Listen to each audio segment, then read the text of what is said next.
Another wee bit from Screen Spirit. The following stories are told by a Tyrone, son of the Sperrins in inverted commas, who knew a certain pottery maker very well in a place close to Ballinascreen.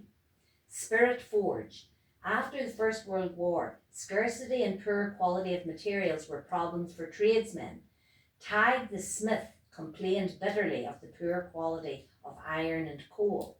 One cold wintry day, a neighbour passing the forge dropped in with a bottle of potgin. Tag liked to drink, and soon the bottle was well on the way to empty.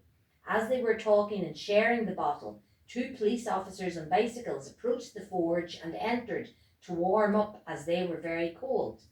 Tag, who held the bottle, turned quickly as they entered, shoved the cork back in and buried the bottle in the ashes and cinders at the front of the hearth. The 2 officers, glad to get a chance to warm up, engaged in conversation with the 2 neighbours, who lost no opportunity to complain about bad times, bad British policy, and in the case of Tag, bad British coal and iron. In the course of the conversation, the bottle, heated as it was, suddenly exploded, sending ashes, cinder and slack over the anvil and the group. Tag, as quick-witted as he was handy, quickly explained, "That bloody English coal is getting worse." Next story, Fiery Spirit. Paddy C. of Gorton was a veteran of the Irish War of Independence and a firm believer in the slogan, "Ireland sober is Ireland free." He hated and despised all forms of alcohol consumption. One day in the 1920s, one of his farm labourers found a bottle of potgin hidden in a hedge on Paddy's farm. He gave it to Paddy, who took it home. Paddy arranged to convey information on the find to a couple of notorious local drooths.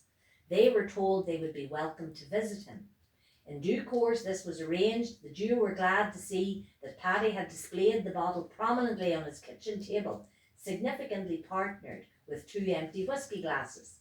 After the usual neighbourly conversation, Paddy poured a glass and said, "I just heard that this stuff would burn." So he spilled a few drops on the open hearth, with a bright blue flame resulting. "Isn't that amazing?" he said, adding a few drops and a few more until the glass was empty.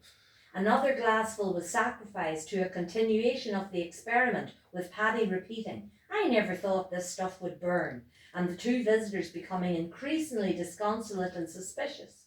Eventually, after the 4th glass of potgin had been consigned to the fire, they politely took their leave and went their way, thoughtful and sober. Paddy triumphantly disposed of the bottle, glass by glass, in the fire. That's the end of that sad story.